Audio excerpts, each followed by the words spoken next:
Good morning, good afternoon, good evening, everyone, wherever you are joining.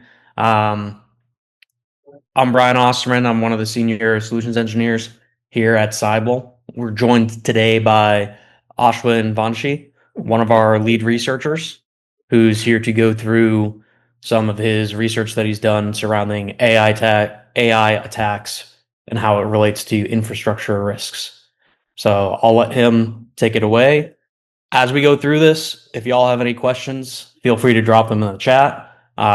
If it makes sense to ask them during, I will address them then, or we can address them in a slot at the very end. But without further ado, Ashwin, it's all yours. Thank you, Brian. Just want to confirm if you're able to see my screen, and then maybe we can get started. Yep, we've got your screen. Can you click a use slideshow? We're in presenter mode here.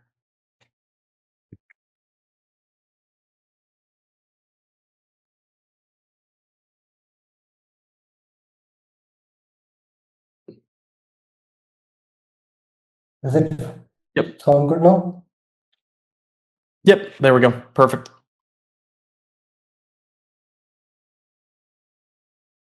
All Can good. we get started, Brian? That's great. Sure.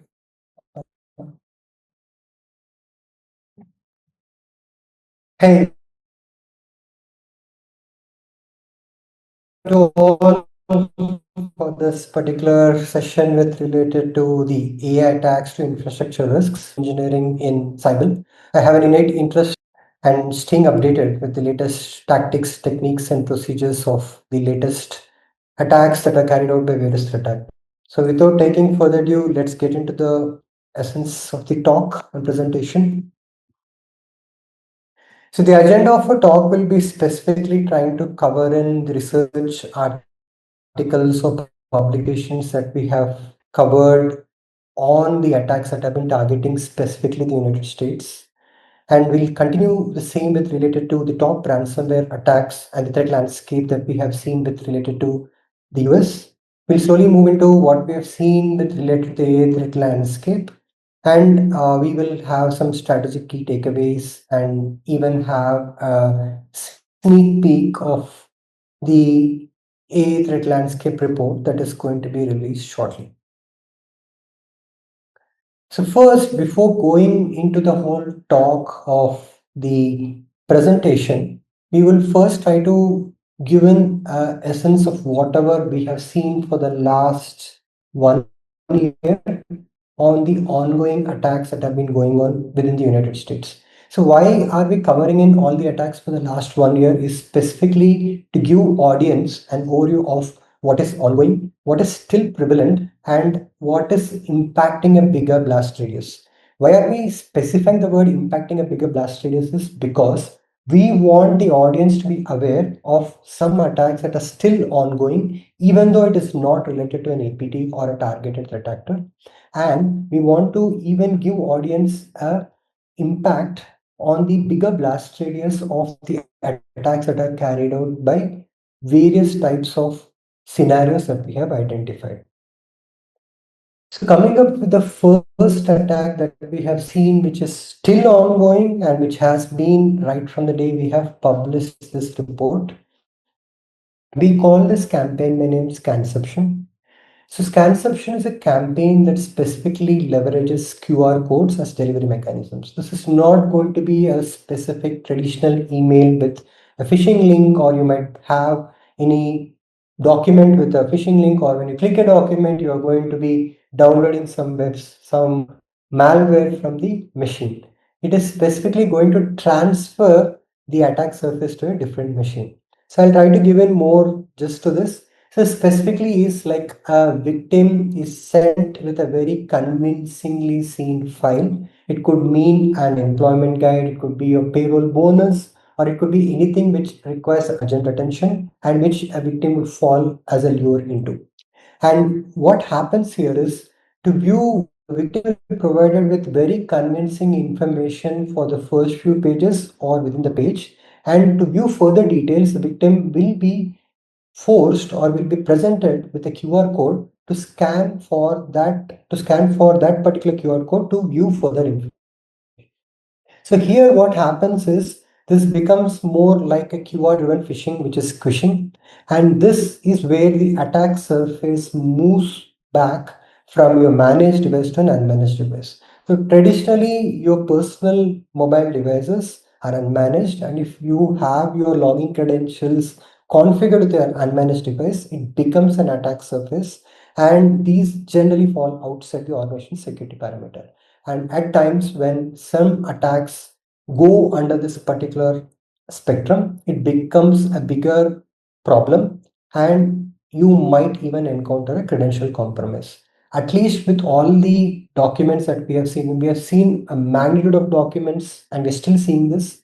We have seen it specifically targeting the United States, and most of these documents present victim with a convincingly looking phishing page in their mobile device or unmanaged device, and that ask for credential, and they're mostly a adversary in the middle managed tactic. So these phishing tactics specifically try to look into the browser sessions, capture the whole browser sessions, the cookies, and then carry forward the attack. So as I've mentioned earlier, we have seen many countries being targeted, but if you see this graph, you might have seen that 63% of the victims are within the US and specifically North America.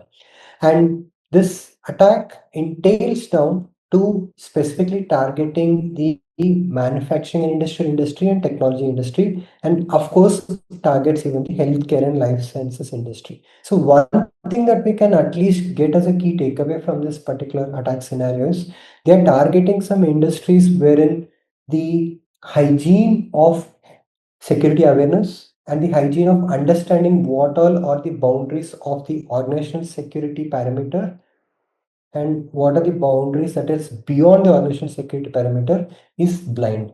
And that is where we would like to stress on this particular type of attack case scenario, because wherever people are trying to log in their credentials from unmanaged device, we would need an extra layer of protection and guardrails around it. With that said, let's get into the other segment of attack, which is Operation Trust Trap, which is something that we have recently talked about. This attack specifically tries to target government-based websites or uses government labels in their domains, specifically with domains that are newly registered, and they try to do it in two methods. The first method is they add a legitimately looking government domain and they put a hyphen to circumvent or to confuse the user. The second method that they do is the domain that is added, like for example, if it is gov.us, which is a legitimate domain, what they do is they add it as a part of the subdomain of the malicious domain. And this is where it might become a blind spot to certain people and they might get convinced to click that particular link.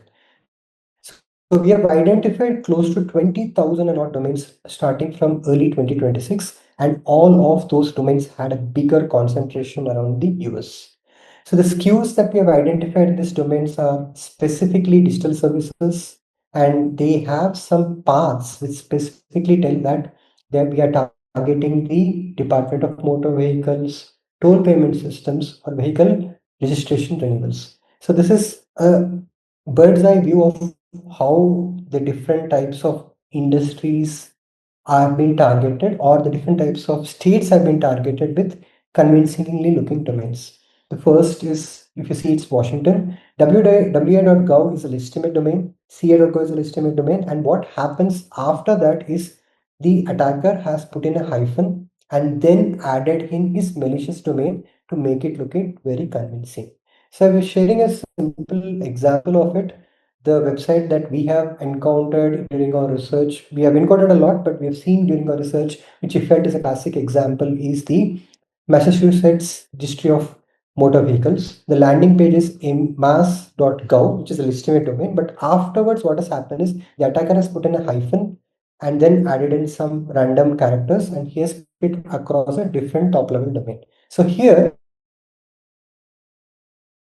.gov is not the end domain, it's not a root domain. It is just a part of the subdomain, or it is added with some masking using a hyphen, and that is where it becomes a blind spot to a lot of people, and people might not be able to clearly identify it. And this is an ongoing problem that we're currently seeing. We have still seen a lot of websites that are created in this particular pattern, and we would like to inform users to pay extra attention to these specific scenarios and ensure that specific guardrails with related to identifying whether the legitimate label is there as a part of the main domain or a root domain, and identifying whether there are any type of special characters involved that is totally changing the domain structure would be a very critical parameter.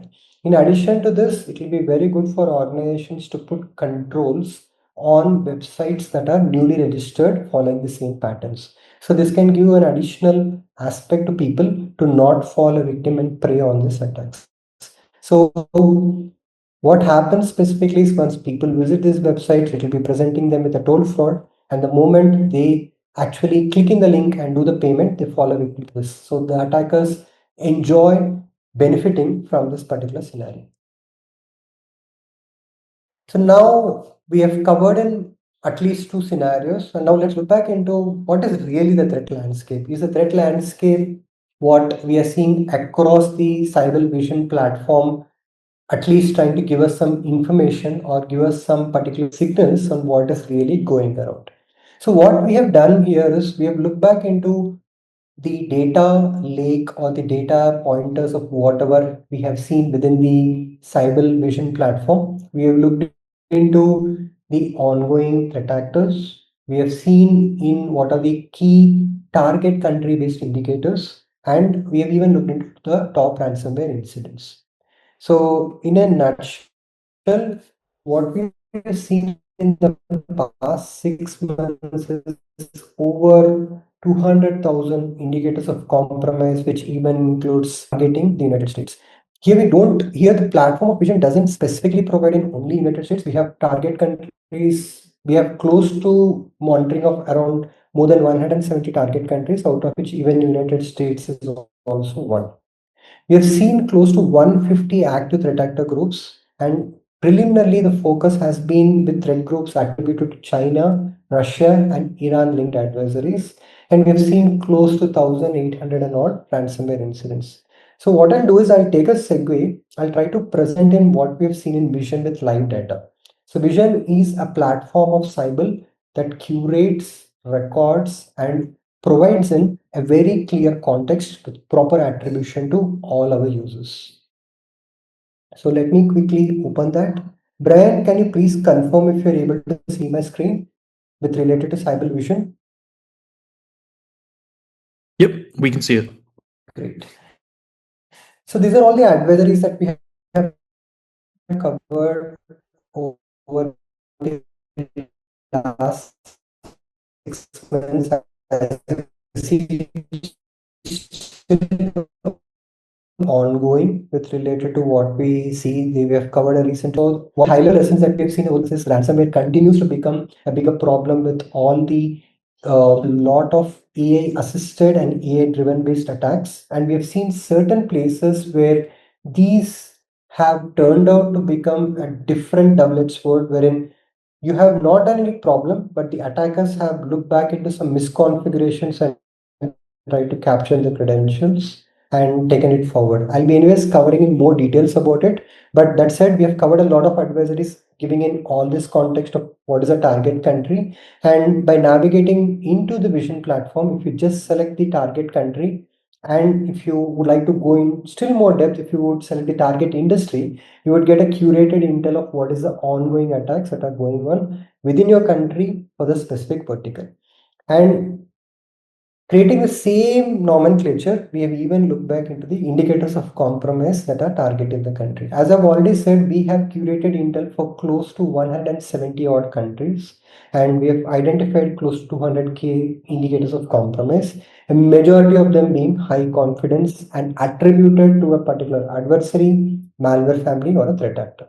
So you've seen, just to give you a context, we have seen some indicators that are repeating also. We've seen that there are some indicators back seen in 2025, but we have again seen them being used by our feed ingestion platforms, and that is the main reason it continues to strain at a higher risk score.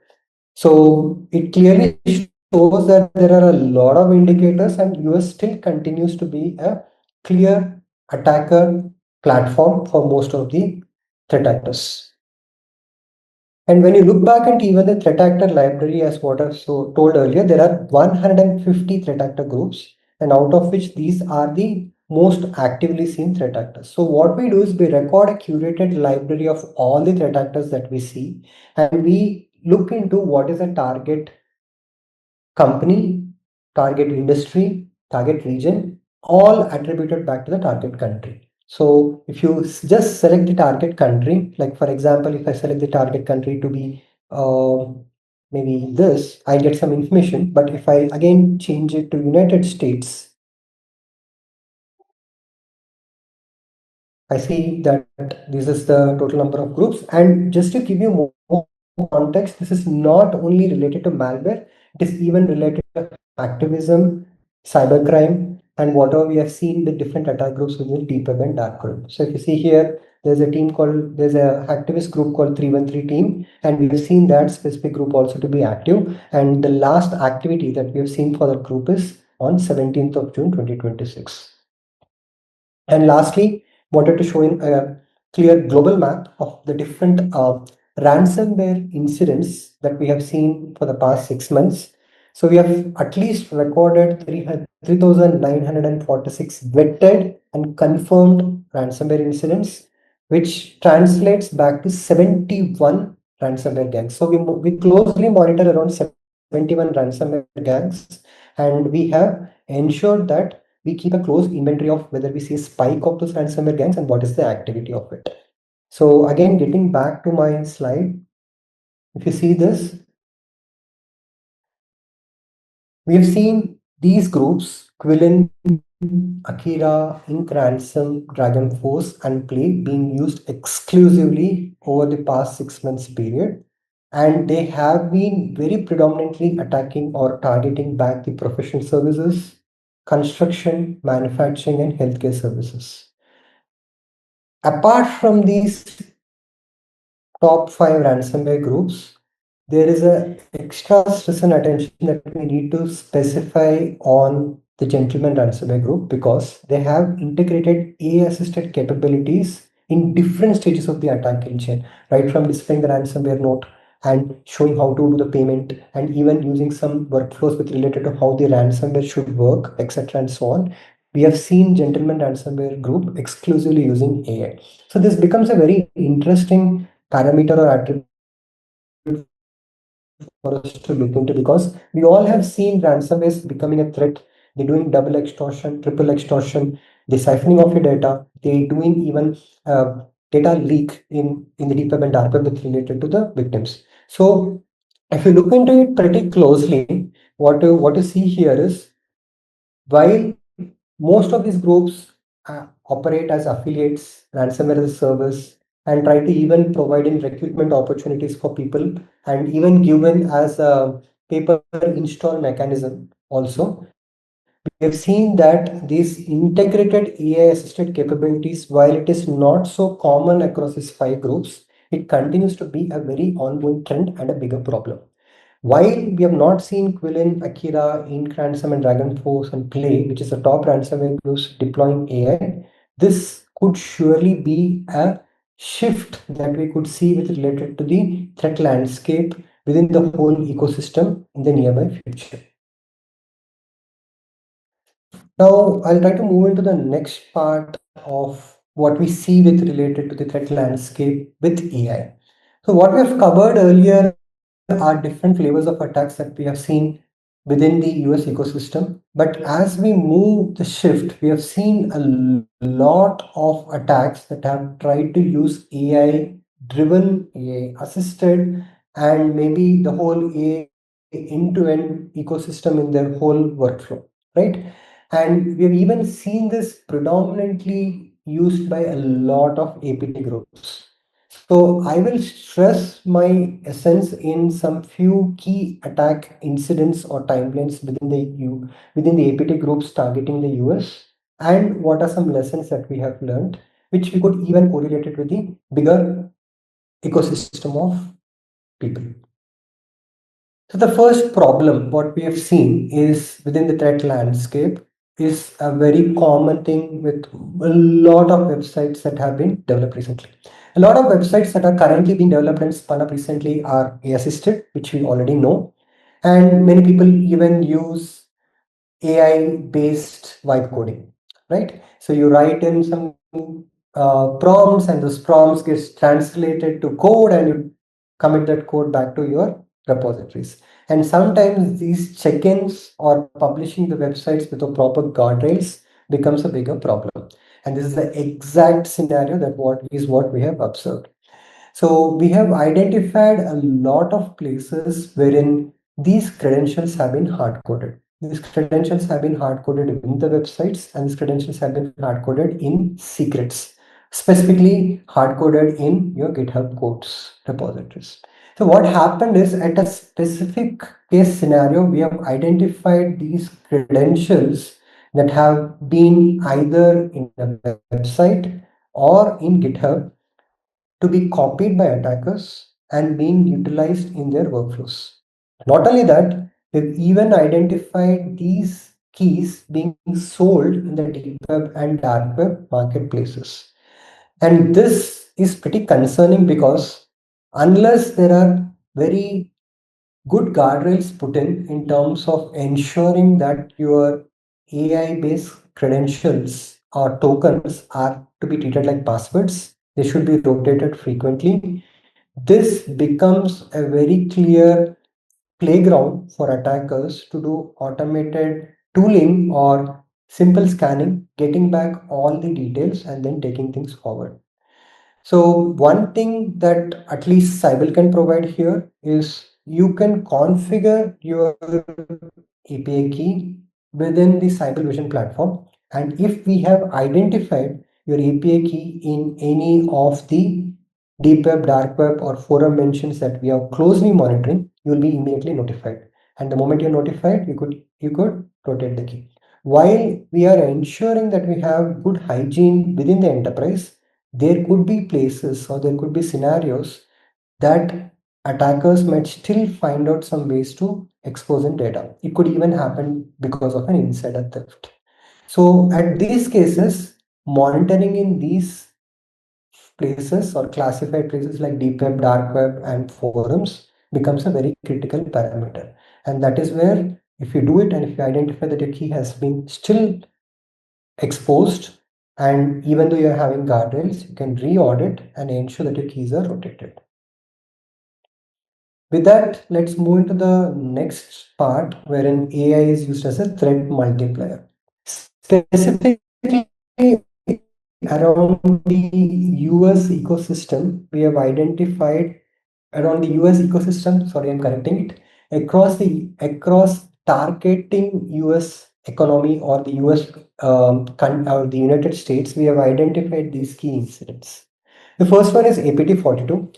It leveraged in several AI models to find out for official email addresses and specific entities to conduct reconnaissance, because they wanted to get the email addresses of very key individuals or high net worth individuals or very key personalities, and then make sure that they could send in a proper targeted email or a phishing email with a credible pretext, because they would find out the email and they would even know what is still ongoing based upon that particular personality, and then use AI to generate some convincing message and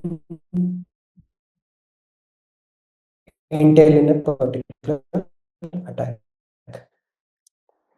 The second attack that we have seen is Salmon Typhoon. The Salmon Typhoon also does this for intelligence gathering, and it even uses this for geopolitical analysis, and it is used mostly in state-sponsored.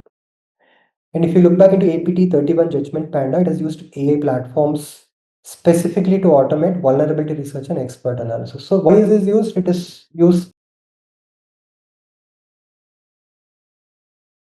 My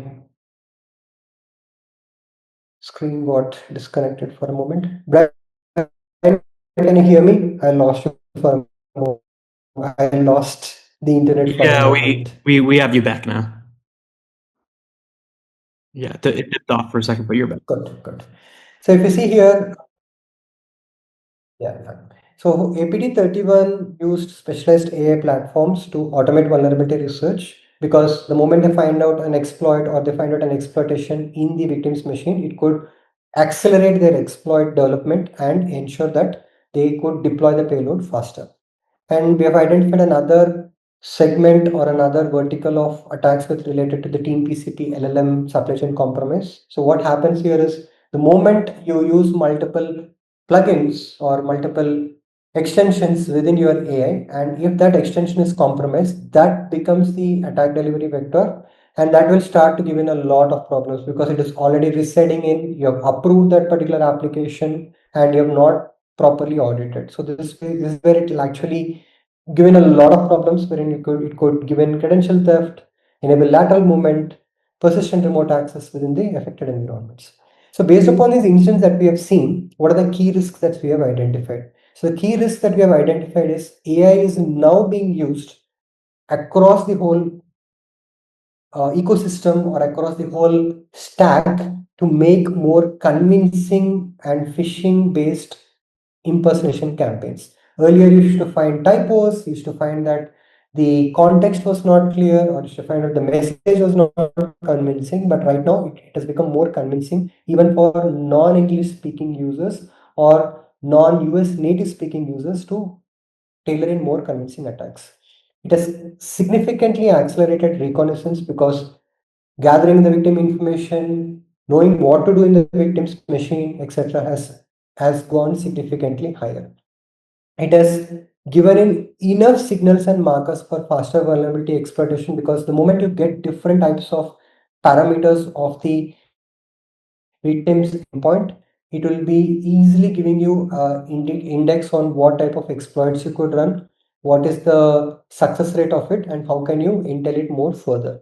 And lastly, the other bigger problem that we see is it has expanded a big supply chain risk problem. So you, unless you guardrail in all these particular things with related to the extensions that you use, the plugins you install, what is the impact that it is going to do, what are the permissions that it is going to take, even while using any AI driven applications or autonomous agents in your enterprise, it will surely start becoming the new attack surface, and the level of damage that it creates will be pretty high.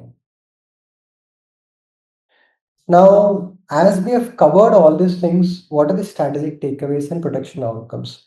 We'll be taking this into a two-dimensional approach. One, looking back into what you should as an enterprise to stay protected, and two, like what Cyble as a company through vision can provide protection against.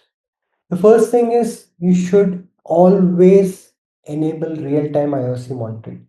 And these real-time IOC monitoring should be specifically according to the adversary infrastructure, target country, and even based upon the verticals, because that will help in at least prioritizing in what you should look into, because the number of indicators that people have to look into becomes an alert fatigue. But if you know specifically what are those things that you should be looking into and paying more attention to, that will give you the crux of the detail. And Cyble's vision is exactly configured to this particular use case, wherein you could specify in the target country and you could map it to a particular adversary or a target vertical, and you will get in the specific curated intelligence for it.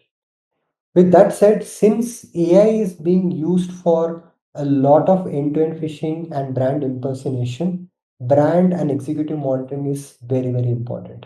So while detection of spoofing domains, identifying them proactively is one part, reactively even making sure that takedowns are done and ensuring that you identify the infrastructure of these particular phishing actors and ensuring that these particular takedown operations become automated is also important.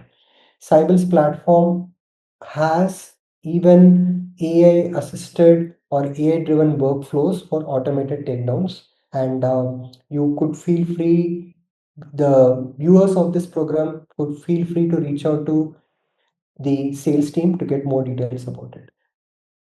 We have very good visibility to the deepest detail of deep web and dark web. So if there are any of your API keys that are leaked, if there is any threat actor information, if there is any source code that has been leaked, and apart from that, if we see any threat actor who's used AI in their whole attack flow, we could have a pre-gathering intelligence and a post-gathering intelligence that could help in very good visibility and insights. It could even give an insights of whether a critical industry's data has been leaked and what is the impact of data that has been leaked into the deep web and dark web with related to ransomware operation.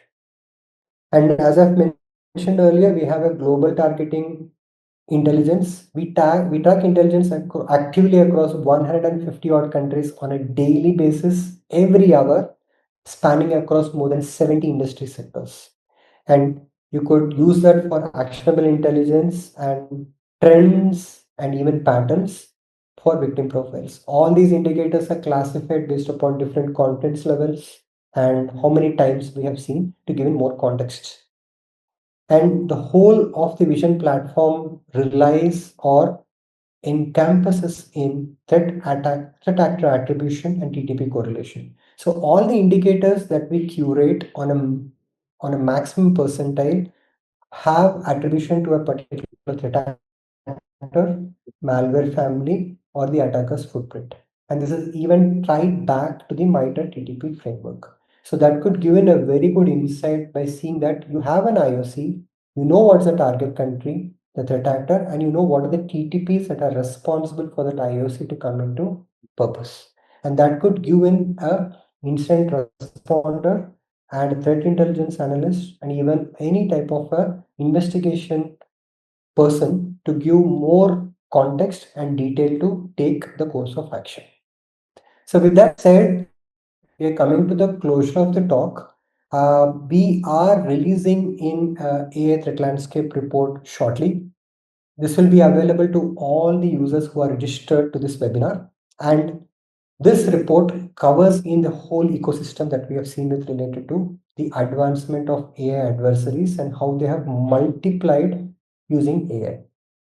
Right? So a sneak peek of it is talking about the different campaign stages, the techniques that we have identified, and how AI has been used in the whole attack kill chain overflow. So right from reconnaissance to phishing, vulnerability research, evasion, post-compromise, and impact, we have mapped it to different types of techniques that have been used, the campaign stage, and given in a very clear essence back to the end users so that you will know how to make sure that you prepare your security tools, infrastructure, and threat intelligence systems to be on par with how the AI is getting advanced with related to threat actors. So with that said, I'll take in a pause for any questions, but maybe I'll ask Brian if he has anything to add into what I've covered. Yeah, we've got a couple good questions that came through, and so anyone else, if you've got questions while we go through, or if anything comes up, feel free to pop through. We've got a few minutes here. So the first question that we have coming through, we see a lot of businesses, restaurants, and government departments using QR codes like freely and effectively pretty much everywhere.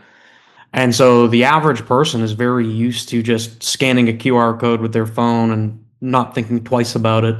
Um, are these providing ripe grounds for scanception, and how could organizations manage the risks surrounding the exploitation of this considered normal behavior now? Just, you walk into a restaurant, you scan the QR code. You walk into a office for a building, you scan a QR code to get your pass, right? Like, Completely agree, Brian. So I think I agree your statement. QR codes are seen everywhere. You could scan in QR codes, and then you could be susceptible to a cyber attack. But what I highly recommend is the moment you click in the QR code, it will present you a link. So I'll highly expect users to screen the link of what is presented to them and then take action accordingly. And at times when they're unsure of using that specific QR codes, it will be better that they don't use it. they find it back, they go back to the specific person responsible, find out whether this is the exact thing, and they find out what is the exact landing URL for it. So one recommendation is any places which is presenting QR codes, they should write in a small disclaimer on where that QR code will lead them to and what will be presented to them over the screens. So that will at least give the user a little bit of idea on what website they're visiting and what data is being presented. And it will be good to at least ensure that such websites are not used for sharing your personal identifier information or credentials or passwords. Okay. Another question that we've come up. So, and I'll add a little color before, right? Like we know organizations typically, and especially when we look at like the new rise of more modern ransomware as a service operators, such as Quillen. When we look at how they target organizations like healthcare, manufacturing, construction, like these are organizations and businesses that can typically grind to a halt with some of these the like dual purpose operators, right? Where they come and they encrypt the systems and they also extort. So they're hitting them on two fronts. Why do you think that outside of the like traditional landscape of it's something that these organizations have to resolve incredibly fast? Otherwise, it can provide, like for hospitals, can provide a very serious risk to patients. Why do you think a lot of the top actors in the space and the newer ransomware groups are specifically targeting organizations such as construction and manufacturing versus a bit more of the typical overarching infrastructure and healthcare? So the first thing why organizations try to target these industries, like specifically these ransomware groups try to target small and medium enterprise industries because it is very easy to infiltrate inside, and it is very easy to encrypt the files. And I think the security hygiene, the security tooling, and having multiple layers of security technology is missing. So some organizations might think that I have an antivirus, it will be providing in all the context, and some organizations might have no protected tooling for multiple staged attacks. So that is a bigger problem. And apart from that, these organizations have very little or not updated security hygiene with related to what is ongoing attacks, how to stay protected, what are the different new attack vectors that have come, and educating themselves for it. So I believe that this has to go in as a practice across the whole ecosystem to understand what are the new attack vectors, how to stay protected in this AI era, and maybe even use AI to get more intelligence. Yeah, I guess on top of that, right, like when you look at some of those organizations, right, due to whether it's the mechanical systems or some of the, like when you look at healthcare, like a lot of the both hardware, but as well as the software that they use specifically in the space requires that they use a lot of outdated technology and outdated systems. Is there anything that they can do in that space today to help mitigate that?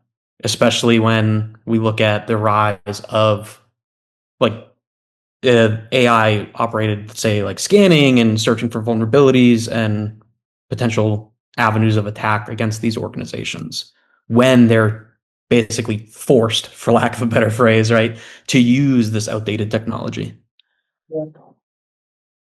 It's a very good question again. So, one thing that we should surely look back in organizations is map all the critical assets, because all your endpoints, workstations, or workloads cannot be the same. There are some places where it is critical, and those places should be tightly guarded in terms of anybody accessing the files, who is accessing the file, when they're accessing the file, and what is the whole network traffic that is going in and coming out. So, once you do that, at least in one part you will have some good guardrail. The second thing that you should look back in, what software can run inside it and what are the implications that it can result into. The third important thing is allowing which type of websites. Like for example, if I say that I allow Google Drive and a malware gets delivered through Google Drive as a delivery mechanism through a trusted file platform, I need to ensure that I have clear guardrails. So making an inventory of what type of file should run, how it should run, with what privileges it should run, will surely provide in a very good security stance. All right. Awesome. Thank you. It doesn't look like we have any other questions that have come through. And we've got just a couple minutes here. So I guess last call And for Brian, any questions or any final thoughts from you before we wrap up. I think maybe you could also give in some part of what you feel with the advancements of AI and what could be the magnitude that we can at least see in terms of threat intel operations or the attack at tradecraft.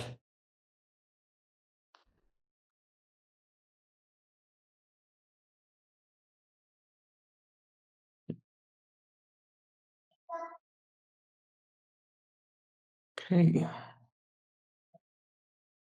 Again, the key takeaway of the talk is we've seen a lot of traditional attacks, but we believe those traditional attacks will surely transition from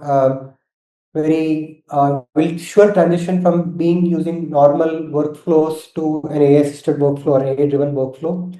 We should clearly audit what type of AI applications an organization should use and monitor the traffic. Like for example, if I am only using Copilot in my enterprise, and I'm not using Gemini or ChatGPT in my enterprise, I think any traffic going to these applications should be carefully monitored. And if it is used for legitimate business purposes, you can approve it.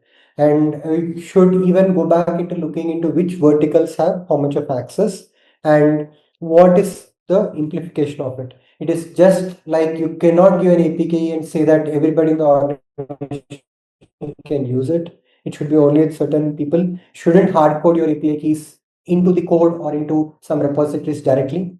Committing it with environment variables or environment files will be better, and ensuring that they don't get checked in into GitHub is a better aspect.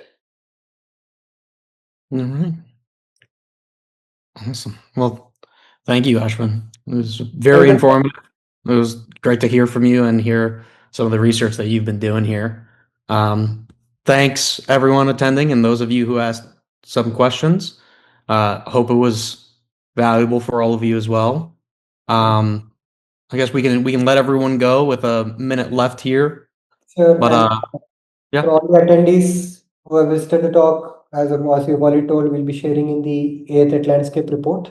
And Yep. a majority of the research that we have presented here is available in the Cyble research blogs. Feel free to visit the Cyble research blogs, all curated by our research team. And a lot of intelligence has also been catered into the Vision platform by the intelligence team. So if anyone of you are interested to know more details of Vision and the Cyble's capabilities, feel free to reach out. All right. Awesome. Well, thanks everyone. Thanks, Ashwin. We'll Thank you. take care. See all of y'all later and see you for the next one.